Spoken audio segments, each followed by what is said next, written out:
To defeat an enemy, you must know them. Not just their battle tactics, but their history, philosophy, art.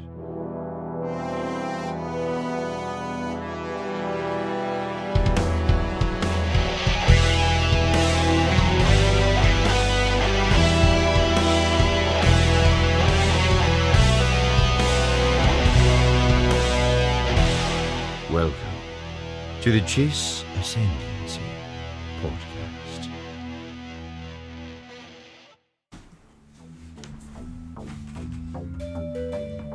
All right. So smooth. Right? Hello, everyone, and welcome back to The Chiss Ascendancy. episode 50. Episode 50. Yes. What do you know? And we are talking today about everyone's favorite faction, the Clone Trooper. The Clone Trooper. The title of this bad boy is... This bad batch. This bad batch. She's a bad batch. You want to give us the title? For the Republic! Nice. So, back in high school, whenever we were talking to chicks and they were into it, we used to call it For the Republic. Score one for the Empire, actually. I believe it was. Empire Republic. Score one for the Empire. They were in charge. They were. That's the quote it was based on. Yeah. We're out there scoring for the Empire is what we called it. But we used to, say both. So we're talking about Clone Troopers today, and we wanted to do it big for our 50th episode. If you didn't think we'd make it to 50, then doom on you. If you weren't smart enough to plan ahead, then doom on you. Doom on you. So we want to talk about how clones went from basically nobodies to some of our favorite characters. And so that's kind of what we're diving into today. Yes.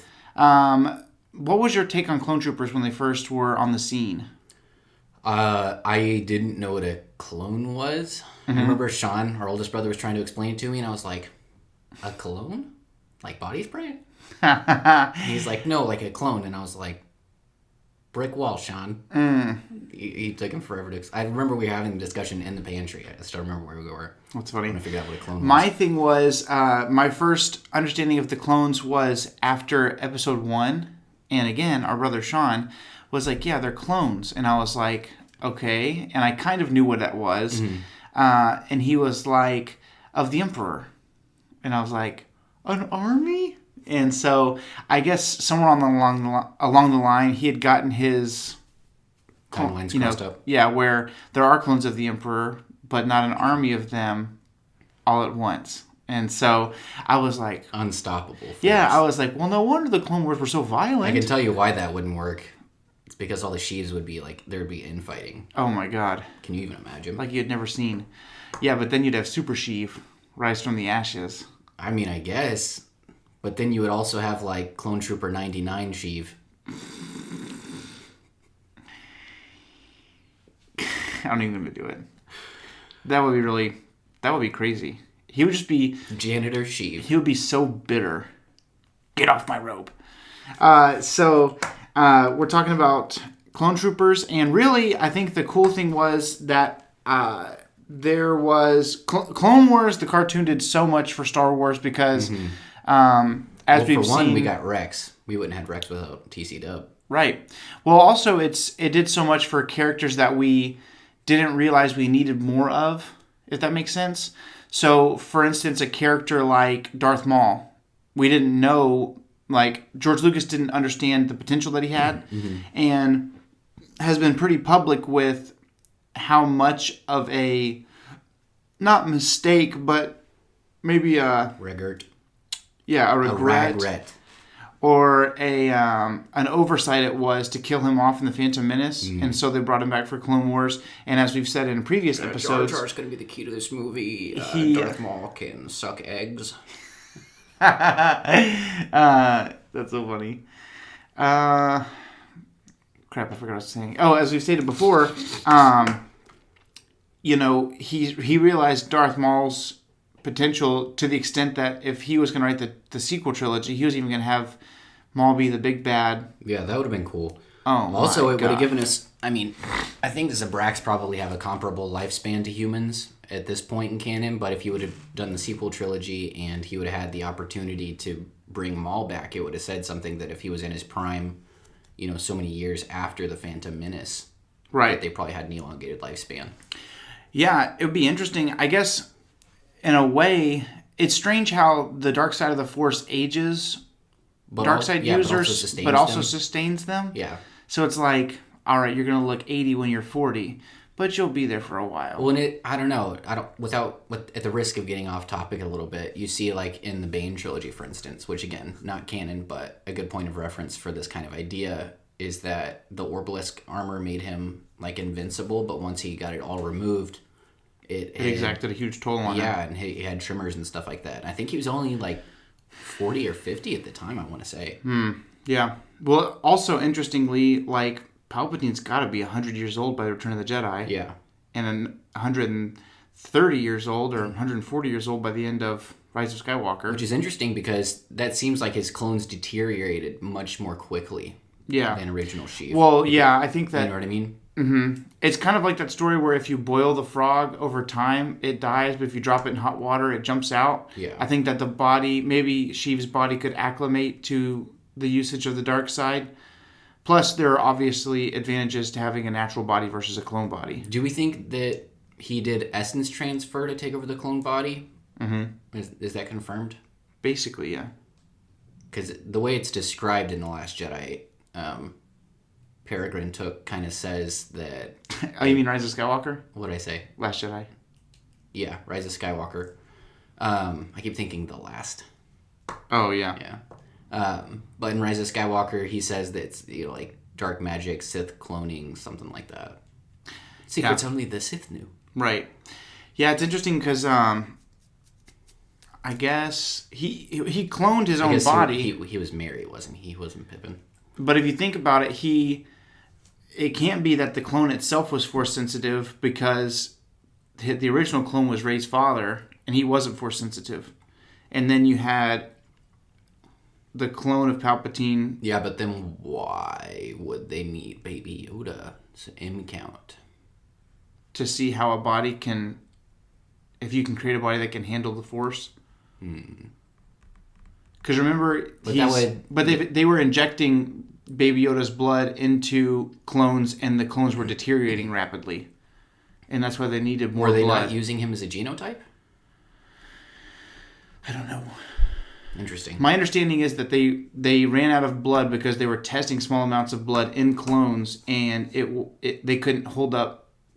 See, the way you're thinking about it is like blood transfusion. I'm thinking about it like them using it as samples for like a gene map. Like, oh yeah, I know what you're saying. To make it sound, well, maybe. I mean, it's kind of open ended. I don't think they're specific one way or the other. Yeah, I mean, I'm sure we'll get more into it as time goes on. Anyway. Back to non-Force sensitive clones. Yeah.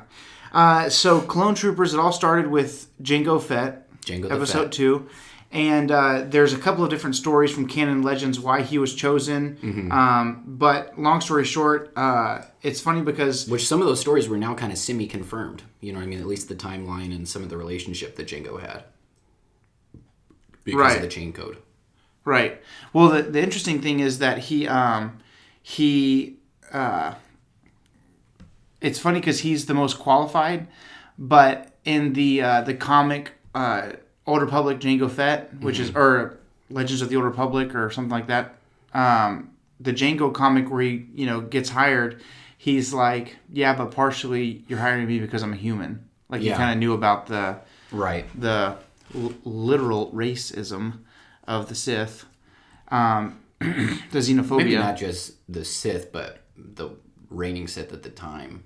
Mm-hmm. I mean, because there's Darth Maul, for instance. Well, yeah. What I mean is, Palpatine.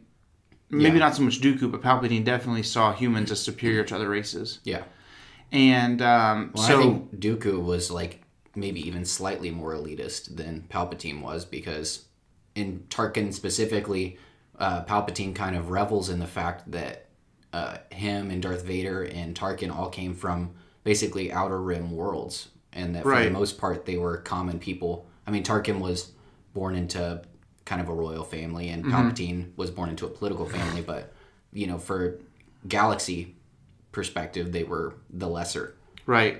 Well, it's also interesting But Dooku because was royal blood when it comes to in a prominent world. right. Serena. When you talk about Tarkin still had to make it across the freaking plains. Yeah, for sure. I think Tarkin's is maybe the coolest upbringing in the fact that even though they were born into privilege, it was like very Spartan. You know what I mean? Like that if he wasn't strong. Well, it's cool because it's it's kind of like, hey, here's all this that we can give you, but it's not yours by right. Like you have to earn it, and then now here's all the benefits. And Sheev, it's similar but different in the fact that he was raised to be kind of a political figurehead, and he saw more out there and took advantage of that. So it's very similar but very different. But Jango is the first clone, and you kind of get, or not a first clone, but the template. And you kind of get a feel for his style and his, fighting prowess. I think they did a good job of showcasing him right at near the beginning of Attack of the Clones. Yeah, they kind of gave him the Palpatine treatment in that he had so much mystique. You know what I mean? That he was in charge, but from a distance, but he still kept tabs closely enough to stop anything from getting too far out of hand. Yeah, I always wonder why he didn't just kill Padme himself.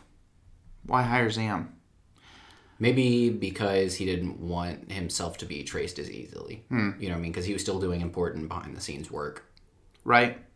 So it's also possible that Dooku delegated to Jango to delegate to somebody else. You know what I mean? So I wonder if Jango was told by Dooku to kill Padme, or if Newt Gunray put the bounty on and hired Jango. I don't see Jango enjoying working with Newt Gunray.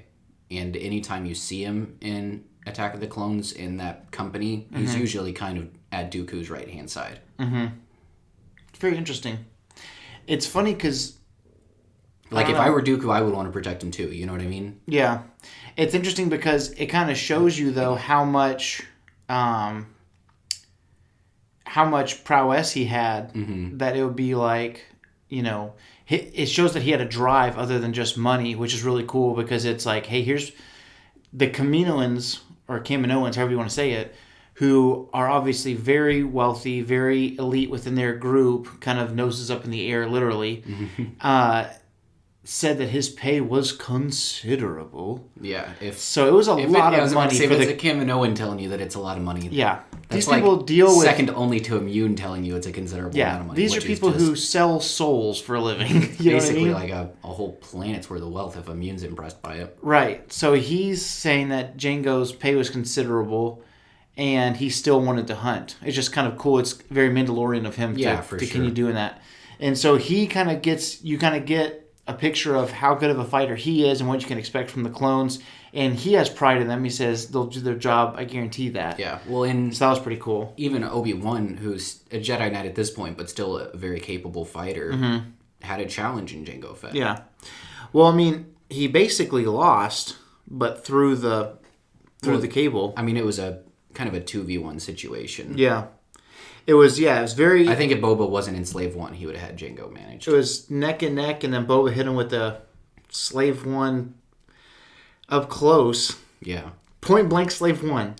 It's kind of like we were watching you play Warzone earlier, and your friend was going to get that last kill, and instead of just doing the melee, he was like, reload. Yeah, the guy was laying on the ground. It was pretty insulting, but also nerve-wracking for me and my other teammate. Please, for the love of God, just kill him. What if the guy revives himself? Well, because he was trying to self-res. You could see it.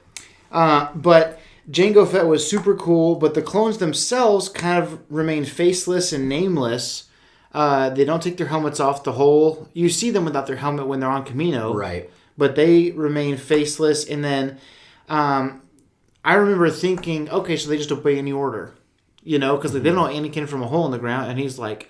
set down the ship. And they're like, yes, sir. And then Obi-Wan's like, don't set down the ship. And they're like, yes, sir.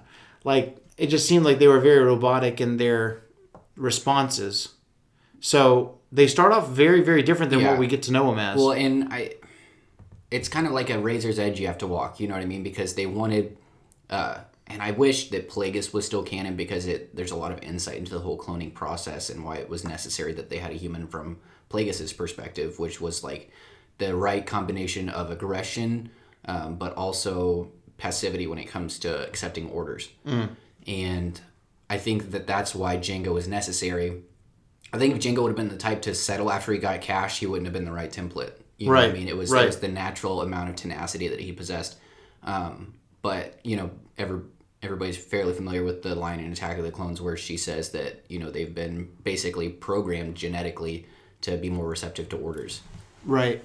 Which is interesting because we'll get into this a little bit later, but in Legends there were ARC troopers and what are called null ARCs, which they haven't been altered at all. And they were much more volatile than the regular clone troopers.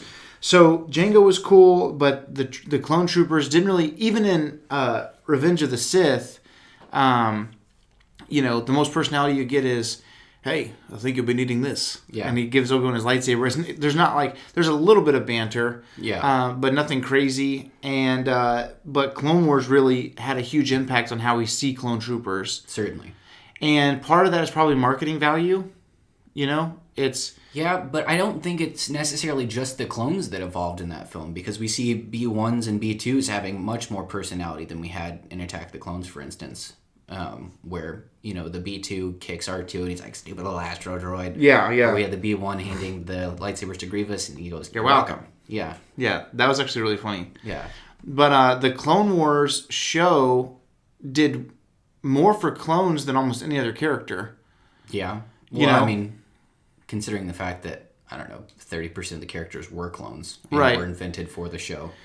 Yeah, but I mean, Ahsoka obviously has her whole development in the Clone Wars, you know, before Rebels was a thing and all that. But I'm saying the transformation of basically these are human robots to they're people, they have a will, they have emotions. Well, and I feel like one of the door cost of admission thing about the clones was that it was worth the cost because there was something that was different from the droids, and the fact that they had the natural ability to kind of improvise in situations and act without standing orders. Yeah, it's kind of like the droids seem like they can hurry up and wait. Yeah. And the clones are like, all right, what's next? You know, they all have, every individual has the ability to lead. Right. But I think that you see from the get-go that the show The Clone Wars was setting out to individualize the clones, which was really cool because in the first episode, the clones talk about how they're all identical, and Yoda says, "Not to me," and the Force different. Each one of you are, and so the impact of the Clone Wars was amazing. Like you said, we got Rex, we got Cody, more fleshed out. You got characters like Fives, like Wolf. I mean. My favorite clone is probably Cody, or no, probably Fives, and then Rex. And so just the fact that those are my two favorites, when the only one Wolf is your favorite. Wolf is my favorite commander. So then more favorite than Cody? Yes. But less favorite than Fives. Fives is my favorite clone. But I still struggle from reading the comics with the Clone Wars TV show being like, hey, good job that one day. Here's an ARC Trooper position for you. It's like, then why wasn't Rex an ARC Trooper like day one? Battle of Christophsis sucked. You know what I mean? Yeah. In Legends and in comics and stuff, ARC Troopers were engineered to be ARC Troopers. Right. You know? Now, Commando, you can earn Commando. You know what I mean? So it's a little bit different. But then you had them showing back up in Rebels, which is like a continuation of their story. That's when you get Old Man Rex. That's when you get Old Man Wolf. That's when Old Man Jenkins. You got Gregor back, because we thought Gregor died. He was a commando. He had that cool white and yellow armor. And then when he came back, he was a little loose in the head, it felt like. Wolf and Rex would be like, it's not a good idea. And Gregor would be like, what's the problem? He always had like a wobble to him, you know?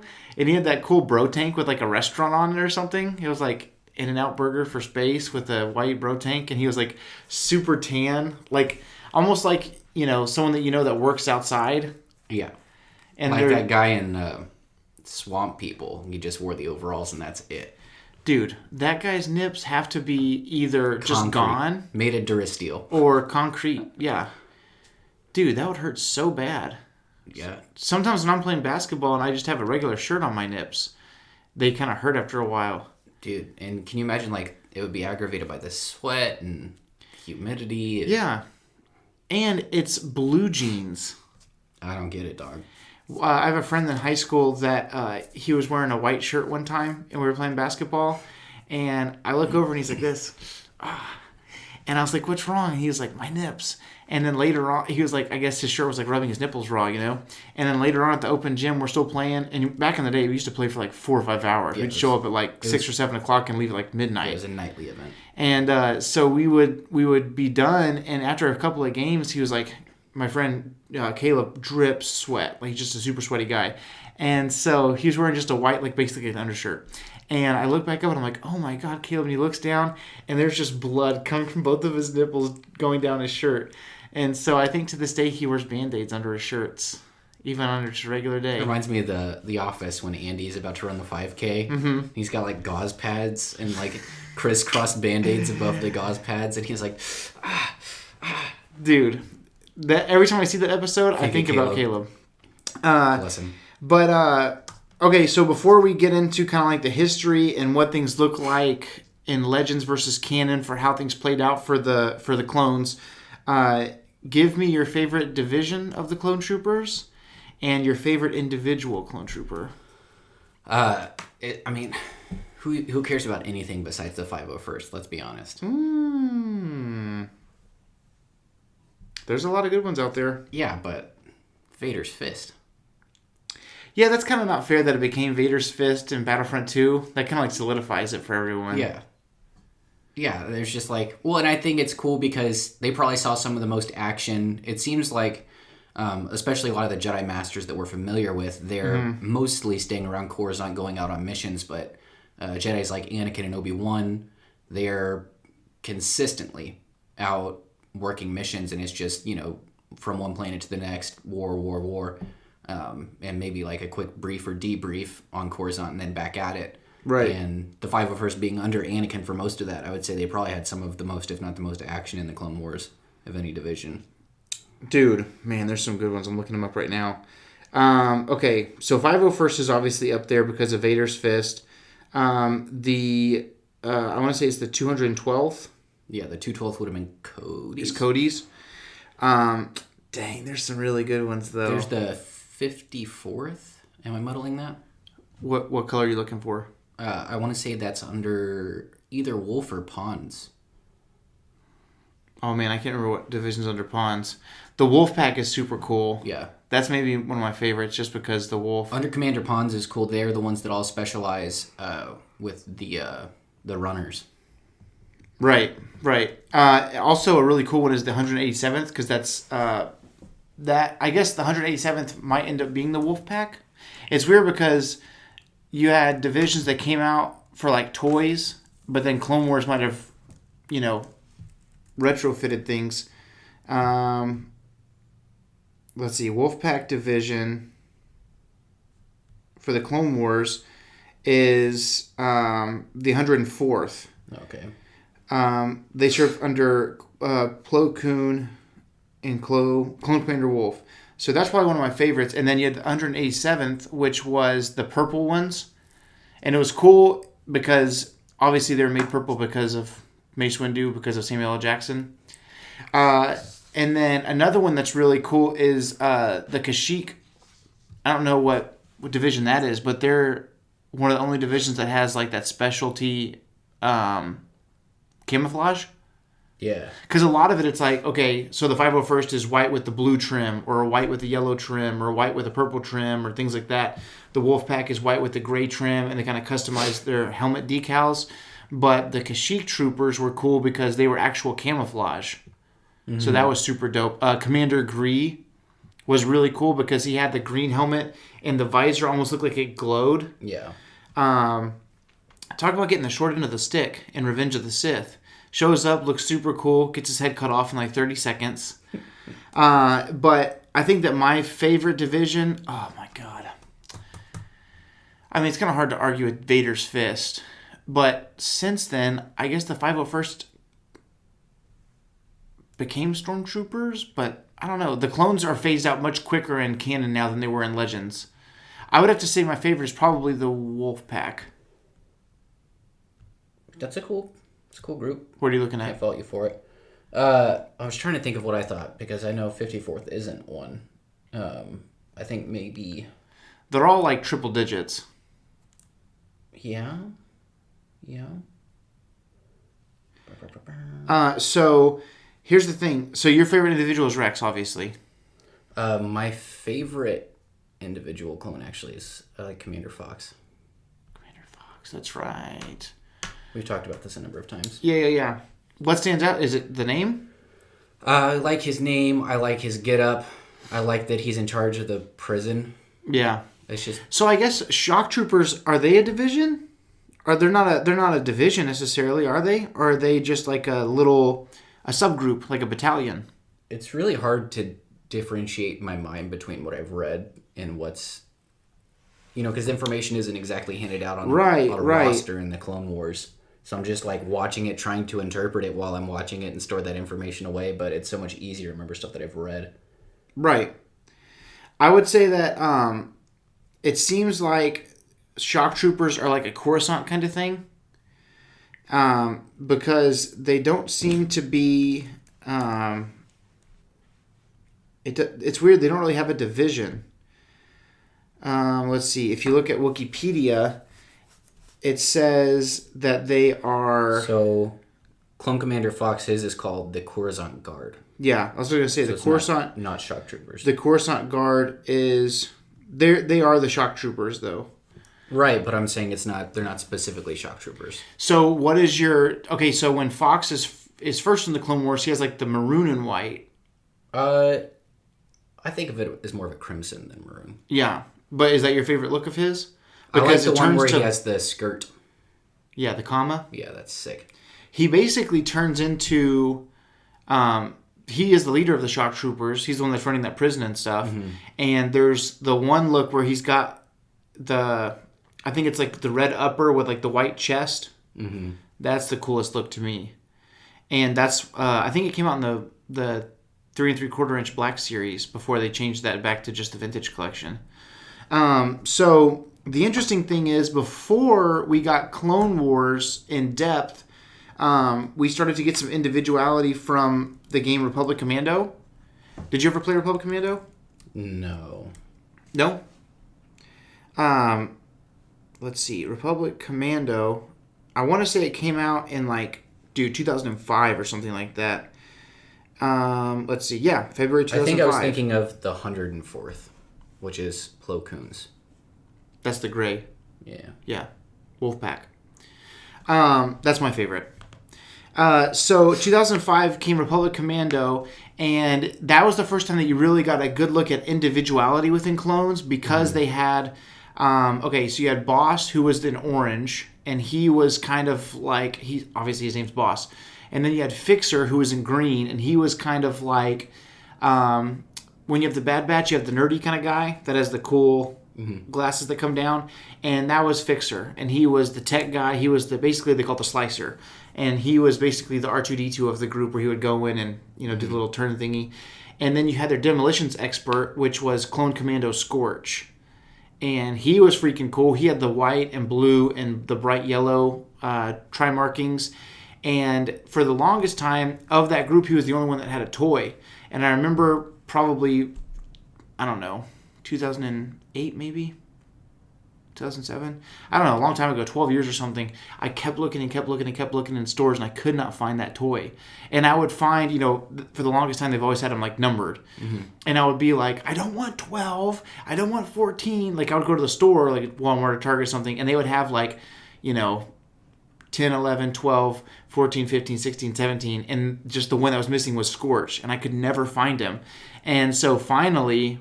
for Christmas, I don't know. I didn't have the power of the internet back then, so I'm sure Mom just bought them online from somebody. But that was one of the best Christmases ever. I was like, oh my God. That's when I got my first jean jacket and Commando Scorch. It was a pretty ballin' day. Red letter year for you. Yeah.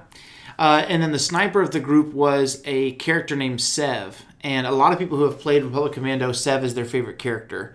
Because he's very stoic and he's like, I'll get the job done. Like, I don't know, it's the typical sniper. Like, same as from Bad Batch, you have Crosshair. And he's like, yeah, I'll do it. Like, that's the personality. And so that was really when people started to look at clones, I think more as individuals, and they can disagree and they can, it's not, you would think, hey, everybody, what's your favorite color? And they're not like Marty from Madagascar, where it's like red, and there's like a million of them. They all have a different idea. They have different hobbies and stuff. And I think that's when I really started to fall in love with the idea of clone troopers, because it was, a million individuals that had their own thoughts and their own ideas, and maybe they don't want to be soldiers. And that was the coolest part about the clones to me, was their personalities.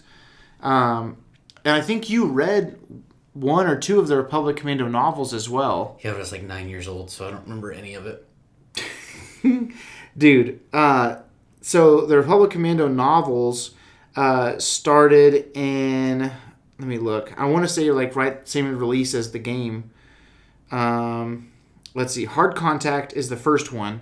And it's cool because all of the names of the books mean something. So Hard Contact is basically when you come in contact with a enemy, and it's like out of your control. So like when you're getting dropped out of a drop ship and your pack doesn't work like it's supposed to, or your gunship gets shot, so you guys have to all jump out and use your parachutes at the same time, and not everybody, it doesn't go according to plan, basically.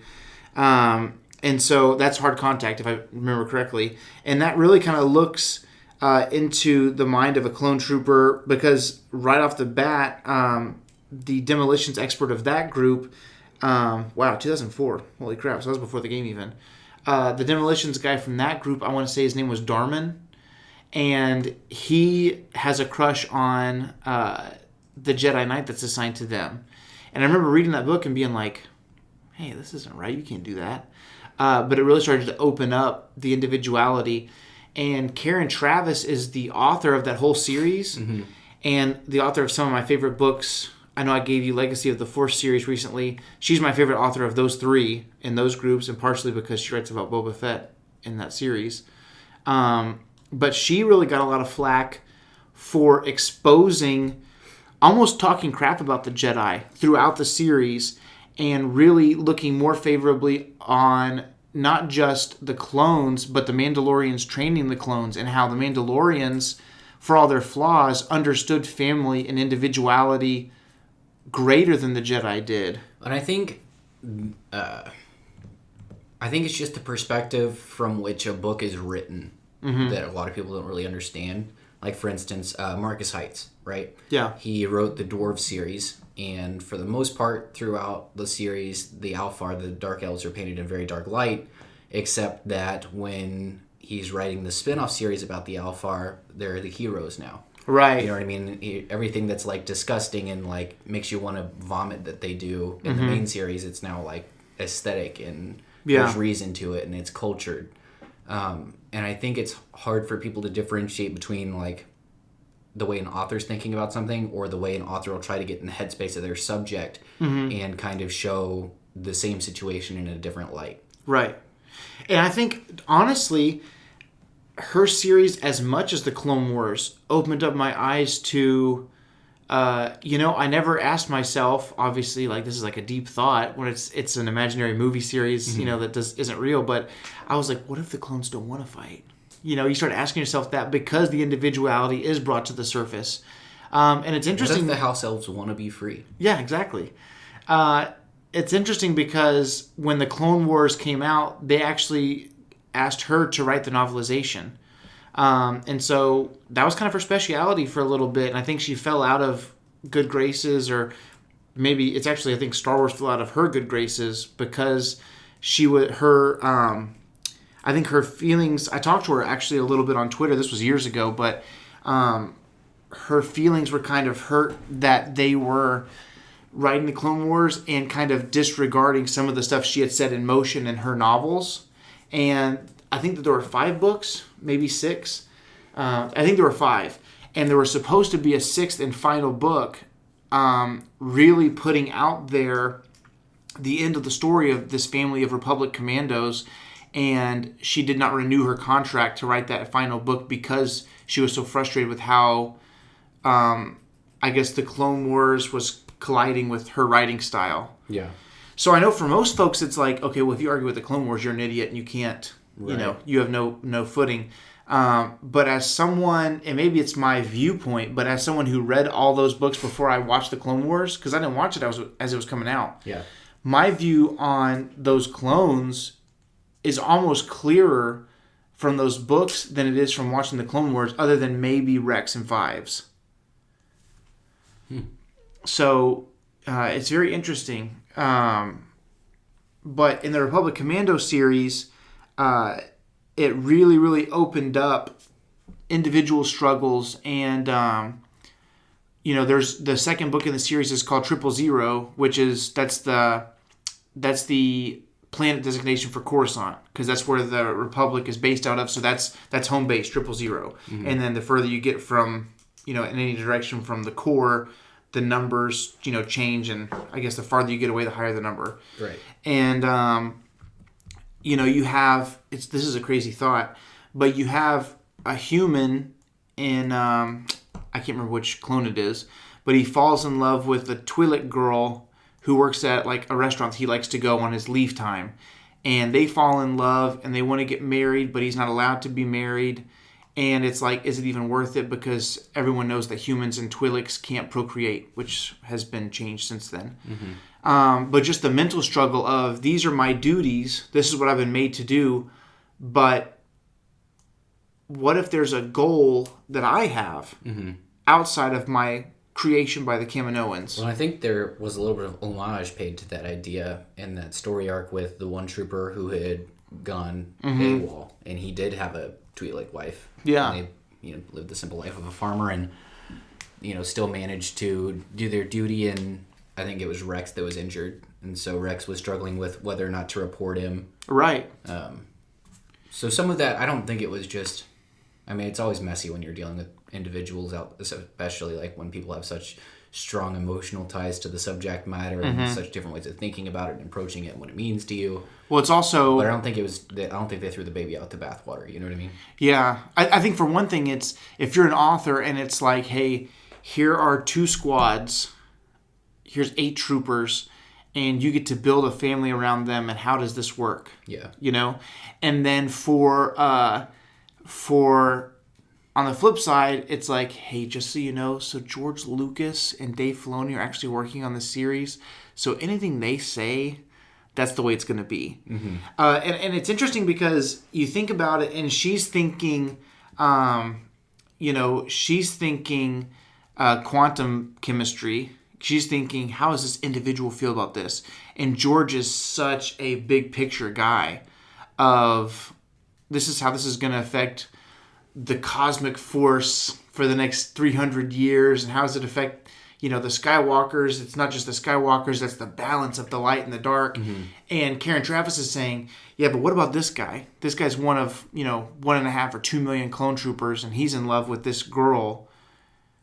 How's that affect him? Right. You know what I mean? Well, and then in that idea, we have in literature what's a literary device referred to as metonymy, where like you have a portion of one group of people or a thing or an idea, and it kind of stands as a symbolic representation of the whole. Mm-hmm. So we have, in essence, we have this one clone trooper who's struggling, but through the examination of this one individual struggle, we kind of have an idea of what the whole group is going through. Right, exactly. It's a microcosm. That's one of my favorite words of what every clone trooper might be thinking. Mm-hmm. To some degree. Yeah, and it's the good soldiers follow orders. Yeah. But what if the orders go against your moral code? What if, you know what I mean? And it's very much a different path, but a similar concept to what Fives is really going through. And I think maybe that's one of the reasons he's my favorite, is because he sees something, and the people that he loves and cares about on both sides, the clone troopers and the Jedi, he's like, this is wrong. This is going to affect the people I love adversely. Let's get to the bottom of this. And really starts to question the status quo. And I know Rex does that along the lines as well, and especially in season 7. But if you look at it, really without Fives living out the way that he did, Rex would have never thought to, in season 7 when he's like, something was wrong with Fives, and I looked into it, and, all that stuff that he did to remove his chip once he had to turn on Ahsoka, he never would have had that question. He would have just, in my opinion, probably just would have went for it. But it's pretty cool in that series. You go further down the line, and a good chunk of them do escape the servitude of the Republic. The inhibitor chip wasn't a thing. It was all just moral. Which of those do you prefer? If you had to choose which storyline holds up, obviously the chip is canon, but yeah, I think I like the idea of the chip more, just because it makes it easier for one to kind of compartmentalize why all of except for like 5 clones carried through Order 66. Right. Because for the most part even examining it from the dark side perspective, the moral side of the war is on the side of the Republic, and so that it's hard to imagine that they would be able to just so easily isolate all the Jedi that they've been working with, right? And we just were like, all right, white and black, you know what I mean? I think there would have to be something unnatural about it for it to be so easily put away. Yeah, I don't recall there being any kind of a chip or anything in the Republic Commando series. But I do remember thinking that there was an emotional turmoil that took place in that series. But the chip, in this instance, may definitely be the better route, because it really gives the clone troopers that you've gotten to know and love, who are obviously very loyal, very loving, very tight-knit, which is one of the reasons that Jango was selected, was he's a guy that has, he's got his code and he's going to follow it, and he seems like a very loyal guy. And like you said, he's got that, just his natural DNA, not DNA, but his mentality of things was very good for a soldier. And I just can't see them turning on the Jedi just because they're told to. There's going to be questions. And I think the chip helps surpass that. It's kind of the insanity plea of, well, it's not their fault. They weren't thinking of it. One of the cool things from the Republic Commando novels is that they're trained not by bounty hunters, not by, when you're watching Fives and Echo and those guys when they're first getting started, you're trained by just random bounty hunters. Actually, they were a handful of Mandalorians that were friends of Jango's that trained them in Mandalorian combat. And so, for instance, one guy's name is Cal Skirata, and he basically, they call him Papa Cal, and he's basically raising these boys, and they become his kids. And the Null Arcs were going to be killed by the Kaminoans because their cloning process didn't go well. And it's not like a 99 didn't go well. It's, we can't control these the way that we were supposed to, even though they're completely healthy, so we're going to kill them. And Skirata actually, they were just little boys at the time, and Skirata actually threatens the lives of the Kaminoans and is like, I'll raise them, but you get your freaking hands off of them. And so those 4 Null Arcs in the whole Grand Army of the Republic, there's only 4 or 5 or 10 of them, and they all are named after Mandalorian legends. So like one guy's name is Muriel. That's his name, obviously for Jaster Muriel. And so as they leave the Grand Army and they're like, let's really go try to live life for ourselves, they actually become Mandalorian soldiers, and that's kind of their escape, and it kind of helps with their anonymity because they're able to put the helmet on and they're gone. Which is pretty dope. But it's an interesting concept because it's a way for them to live on, but not just be out waiting in the wings, kind of like what we see in Rebels. Right. And so, I don't know. Do you how do you feel about how things used to be, where clones, were replaced over time because of aging, versus now it just kind of seems like they were just gotten rid of almost? It's kind of unclear. You know right? what I mean? Because we know that in Tarkin, there's only like the clone that works with Vader in Tarkin is like the last clone that's enlisted. or in Dark Lords of the Sith, one of the Royal Guard is a clone. Yeah. So it seems like there's still some room for him, even at the very top. Mm-hmm. You know what I mean? Because Do you think a character like that? Okay, so let's say Lords of the Sith is, just before A New Hope or something like that. 20 years. Do you think that clone was given some kind of a cure for the accelerated aging? I don't think there's a way to reverse it because it's at the genetic base. And also, I think that novel takes place relatively quickly after Order 66. Just because Vader is still like a new and emerging threat. Not everybody. Yeah, that's true. Really it's probably familiar pretty with quick him. after Episode 3. And I think Hera is still A child? in adolescence at the very latest. That's Because a good point. it mainly follows the plight of her dad. Right. Yeah, Cham Syndulla. So, but it seems to me like they weren't just, I don't know, maybe like they were allowed to just die off. You know what I mean? Or maybe cut loose. I know that Palpatine didn't like the idea of having, so many that could just be so easily swayed if somebody else figured out what happened or found a way to harness it. So it's really unclear. You know what I mean? In in the old Battlefront 2 storyline, when you're playing the campaign, they're basically almost immediately replaced by regular troopers because of that thought. Right. But that's the only time that we really see it completely said out that I know of. That's completely just put out there. This is why they were replaced.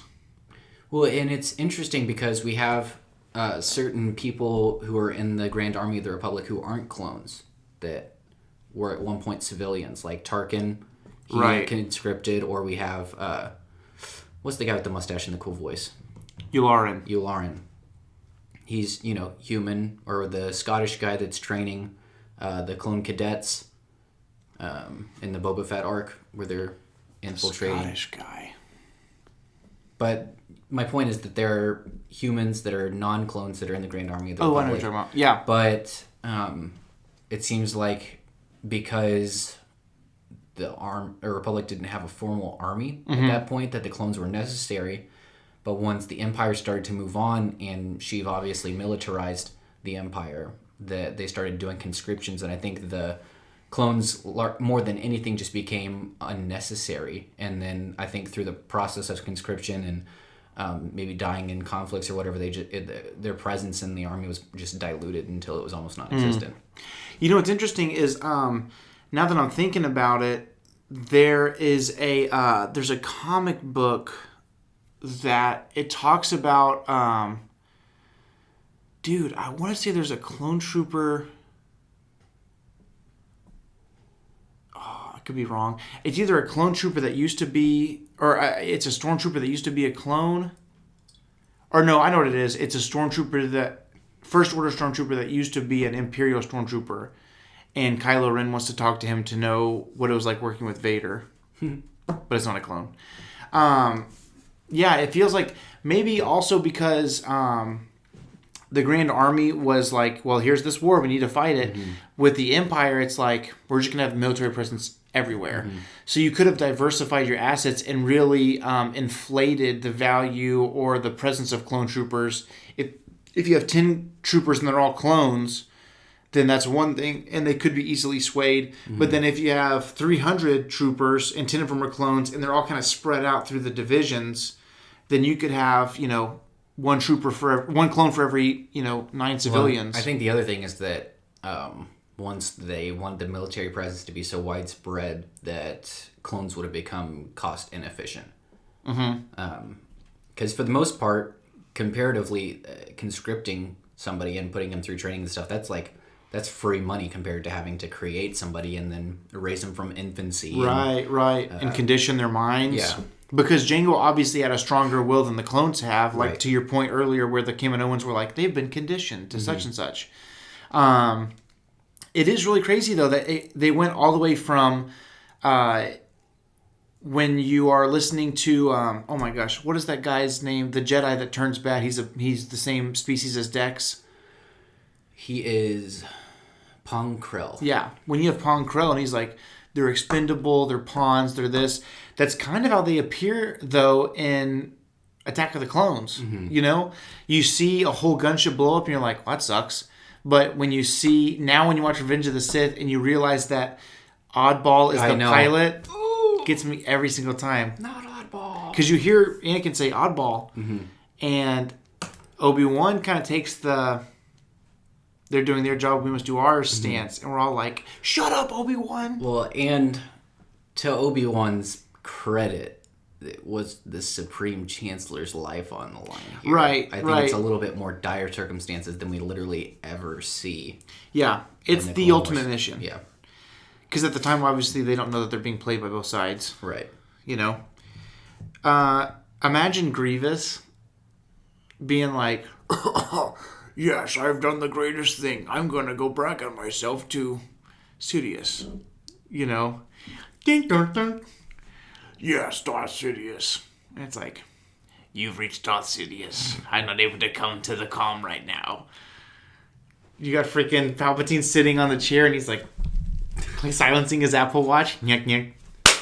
You're giving it the shut up. He's like, Grievous gives it the back and forth and he's like looking at Palpatine and he goes, ding, dong, ding.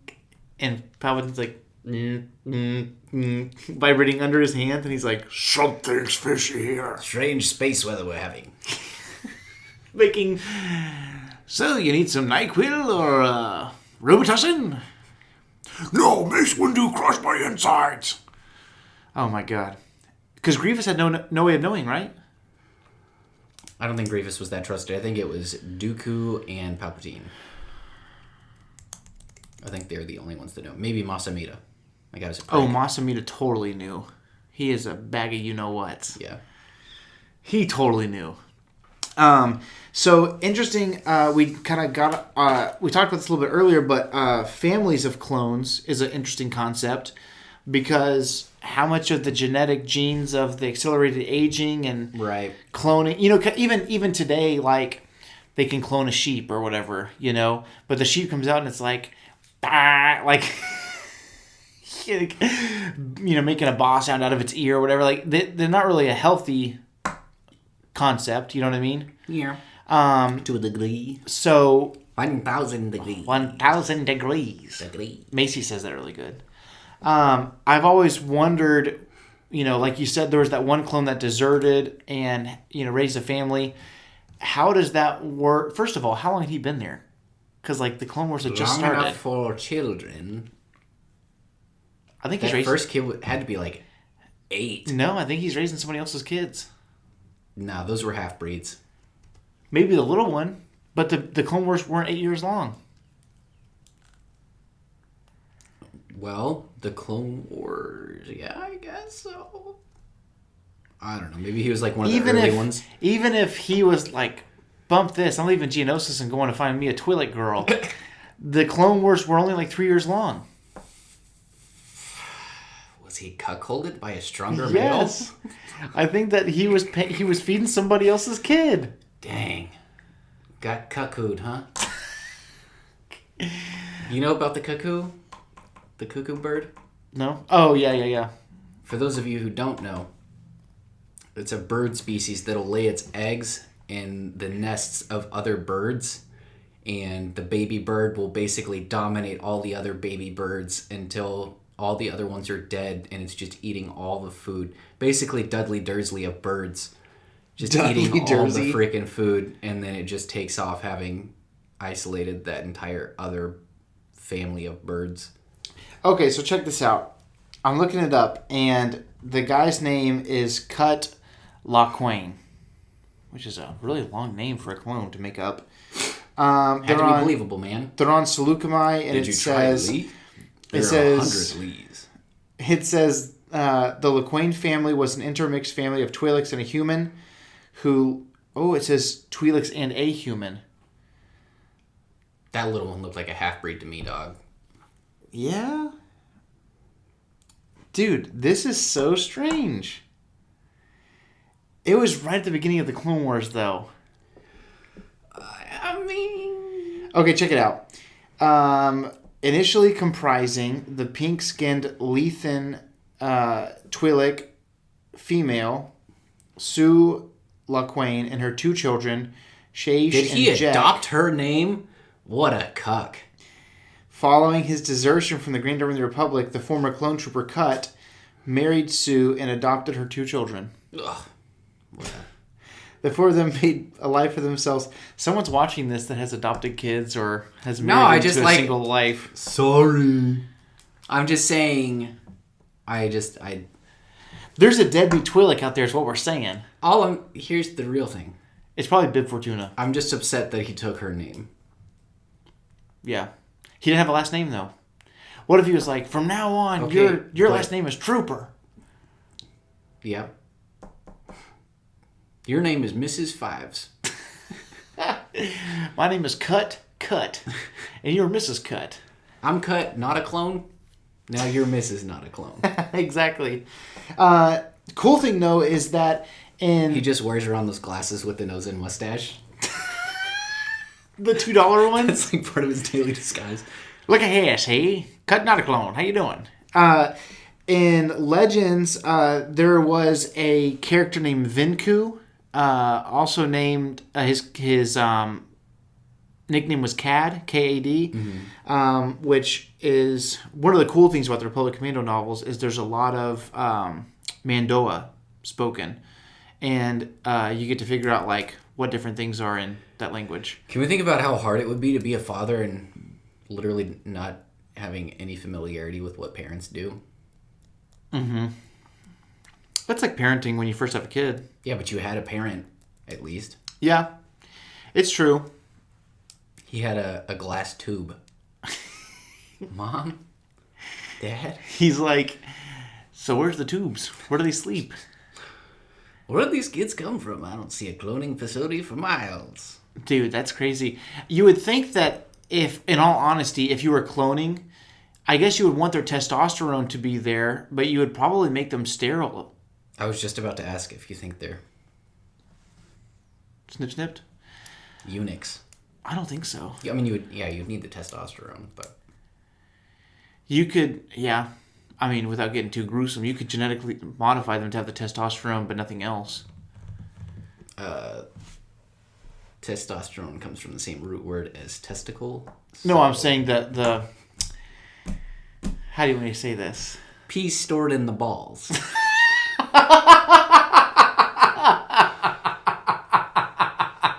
What is that from? Oh, it's just a meme. Oh my god, that's so funny. I gotta pee so bad that oh my god. You said that the other day.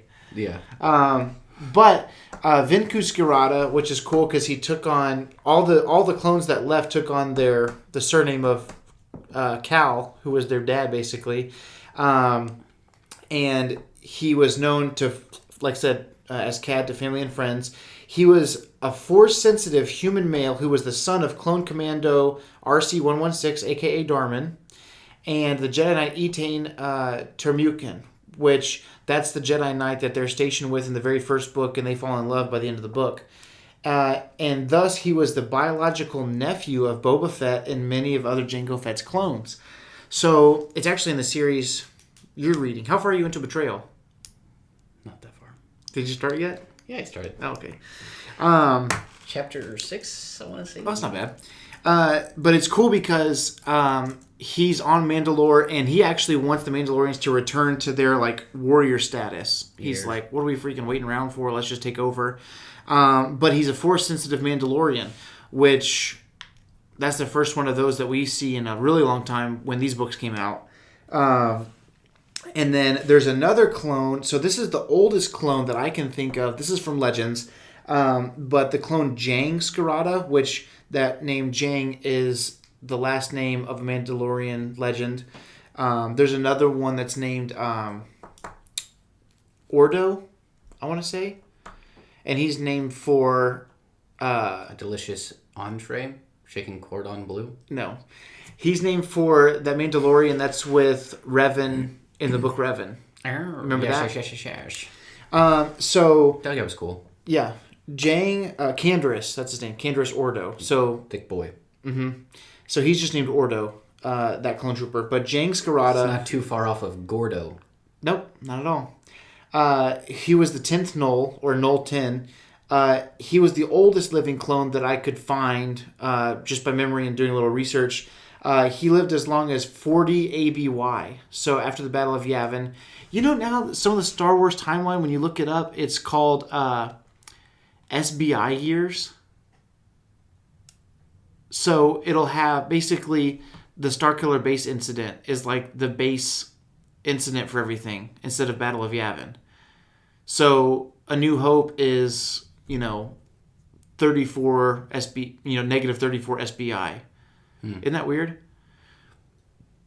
Interesting. I'm still going by before Battle of Yavin, after Battle of Yavin. Yeah, that's how I live. But if you think about it, if the Clone Wars, if they were born, if they're 10 years old when they are fully developed, so he was a Null, so he would have been, older. He was like one of the first ones. Yeah, he would have been like, what, 70-ish? He would have been, let's say between 17 and 20. Let's just say 20 for the roundness of the number by the time the Clone Wars ended. If he's... No clones would have had no accelerated aging, right? Yeah, but how long were the clones being made? 10 years? But it doesn't necessarily mean that they were first made. Because you said they so were... maybe they were just direct clones. How does that work? You read the books, man. How old were they in the book? Well, they were adults. How old? You said they were kids when Cad took them. Yeah. When Cal Scarata saved them, they were just little boys, but they might have been... But when was that? It doesn't say. It's not... It's like a... Flashback? He's telling the story of how he saved them. So let's say... how would that work? So if they're accelerated aging, they're grown from birth. So even if the cloning began... Let's just say between 70 and 80 years old. Yeah. Years old. So if he was 20 and then 20 and then... Old. Yeah. Really old. But the cool thing is that they did find a cure for the diseases that cloning brought about. So for even someone like Boba Fett, he was having health issues, not because of accelerated aging, but just because he was a clone. So his tissues didn't hold up as well and things like that. He had to have like a hip replacement and all kinds of crazy stuff. And so... That's so Earth. Right? He was was titanium hip. That's probably what's setting off the metal detector. He was like 70, and he was the one Can who... you imagine that? He's going like through airport security in his full armor, and the metal detector goes off, and he's like, "I got a metal hip." It's not the Beskar. Yeah. It was cool because that's when I was first really introduced to Beskar at a deep level. Was talking about they had we haven't seen this in canon, or at least in The Mandalorian, but the Mandalorians had what were called Crush Gaunts, and they basically, short for Crush Gauntlet, where you could, I guess it also had to do with the glove, but it made it where from your forearm down was like super strength. So you could like break things and stuff like that. There's something akin to that in Fallout called the Power Fist. And it's basically like a hydraulic powered extension on your fist. You just kind of wore it like a big glove. Yeah, so it's weird because... But it's massive. When you think about it's got like steel and rebar and cement on it. It would weigh like 1,000 pounds. When you picture it when you're reading the books, it's just the gauntlets, but they have to be... It has to infuse into the glove as well, because there's a moment where a character is wearing them and they're able to like basically crush someone's chest. But Jang Scarata basically meets with Boba and says, if you'll do such and such, we found the research from this Kaminoan and we'll help you. And the way that Boba knew to look for him is they said look for the clone trooper with white gloves. And Boba's like, okay, every clone's dead. This is retarded. I'm not going to look for this guy. He's very, very upset. And they're like, I'm telling you, look for the clone trooper with white gloves. And he walks in, and lo and behold, it was like looking in the mirror. Michael Jackson. And they ask him, where the gloves came from. And basically, he found this Kaminoan, took all of the research, and then killed the Kaminoan, skinned it, and made gloves from its hide. Pretty hardcore. And sent a pair to like all his brothers. Because apparently the Kaminoans were like super buttholes back in the day. And still. Even more buttholey than they are in the Clone Wars, which is pretty buttholey. So it's pretty cool. So, and then in canon, The longest surviving clone that we know of is actually CT6116, also known as Kix. Pretty funny that rhymed. He does but things he's just for fun. Yeah, he's a silly guy. But he's the clone that's actually the medic of the 501st. So he has a pretty regular armor, but he's got a medic patch right here, and he's got the big backpack. And so it turns out that he was captured by the Separatists and put into stasis and delivered to Count Dooku. And it was interesting because they were like, we're going to get all these answers out of him. But Dooku, knowing that it was not a good idea to do that, just kept him in stasis. And so the Crimson Corsair, Sidon Ithano, do you know who that is? In The Force Awakens, when they're at Maz's castle and Finn is going to leave with someone, and there's that really kind of fat guy, and then there's the red... no, not that guy. Not the big Trandoshan looking guy. He's wearing all red, and his helmet does like this and has like the wings. He looks akin to the guy from Rogue One. He's got the wide visor helmet. Yeah, kind of. Okay. Sidon Ithano. Anyways, he's a pirate, right? And so he finds out about this guy. He finds out that there's this ship out there somewhere, and it apparently belonged to Count Dooku, and there's like untold riches on it because obviously Count Dooku's super rich. And so while they get there and they're like getting all this loot, they find this clone trooper that's been in stasis all this years, and this is like either leading up to or after The Force Awakens. And they let him out of stasis, and he joins their pirate crew because he really doesn't have anything else to do. And he's like, well, this is at least along the lines of what I know how to do. This is fine. Exactly. So 50 Meanwhile, years... Maz's bar is on fire. Right. 50 years after the Clone Wars, roughly 34 years after the Battle of Yavin. So, including Legends and Canon, technically Jang is still the oldest clone because that's 40 years after the Battle of Yavin. Kicks without stretching by quite a bit. Basically, Aang. Yeah, so having been in stasis, let's say that he was, 25. Yeah. He would, he'd live another... Probably have another 50 years on him. Well, he wouldn't have another 50 years because he still had accelerated aging. Oh, true. So Jang was a null, so he didn't have nearly the issues. Yeah. But they basically take a piece of bone marrow out of Boba, and they're able to look at his DNA versus the other clone's DNA. And here's the cure that they found from, I think the character's name is Kosai, the Kaminoan. And they're able to look and see... He's a good guy to get hooked up with if you got to get a loan. Kosai? Good cosign. That's funny. So they're able to look and say, okay, so this DNA versus this DNA, here's what we need to infuse. And it's kind of a cool thing because it was Karen Travis's one of her favorite characters, Boba Fett. And it was her way of being able to, by the end of the series, be like, yeah, he pretty much is going to live, this is a cure-all, basically. Yes. So, very, very interesting. So, the oldest living clone in canon is Kix, who would have still been in his 20s, but would have ended up being, 50 years after the Clone Wars ends, so 34 ABY. So, he's like 65 or something like that. So, but still a ways to go. So, that's Clone Troopers. We could go into super detail about the Clone Wars and all that kind of stuff, but such a cool faction, and they're my favorite toy because there's so many different versions. Yeah, there are a ton of Clone Trooper figures. So many cool. I think the Clone Troopers were also the coolest in the ARC Trooper little mini episode from the original Clone Wars, the Tartovsky Clone Wars, and Obi-Wan's like, you were chosen because you're the best. You're the ARC Troopers.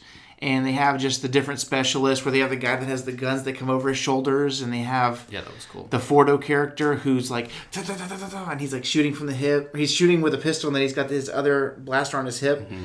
The animation doesn't even make sense because he's firing it, holding it by the barrel, but who cares? It's sick. Just a lot of really cool stuff. And I think that it's a really cool process. Someone like Darth Maul, someone like the Clone Troopers, that these shows, the movies are the money makers for the longest time, but the shows really flesh out a character and help you get to know them at a deeper level. And that's why the characters like Ahsoka are some of the most beloved, because you have really actually more time with them than you have with the Luke Skywalker or a Han Solo. And now the books, they're not that they're being replaced, but something akin to the books is happening with the series. And I'm very interested, speaking of which, today being the 4th, tomorrow the first High Republic novel drops. And I'm interested to see, because they put a lot of effort into it. They're dropping trailers for it, and they're saying it's a mass cross-platform story, meaning books, comics, young adult books, young children's books. Mega story. Yeah, and so I'm very interested to see if finally, a lot of the novels in canon up until this point have supplanted the movies. Hey, here's a really cool character from the movies. Here's a book. Thrawn's really the only character in the canon novels that here's a novel about this character that's not on the big screen. Everything else, I mean, even Tarkin, it's about Tarkin, but it's also a lot about Vader, two characters we already do a lot about. The whole Rogue One crew, Catalyst with Krennic and stuff. It's very cool that these books are focusing on a whole different era, all different characters, and we get to see what happens with them. But the Clone Wars have benefited so much from those stories, and I'm excited to see the Bad Batch is going to bring them back, so we get more clone stories. Never enough clone stories or figures.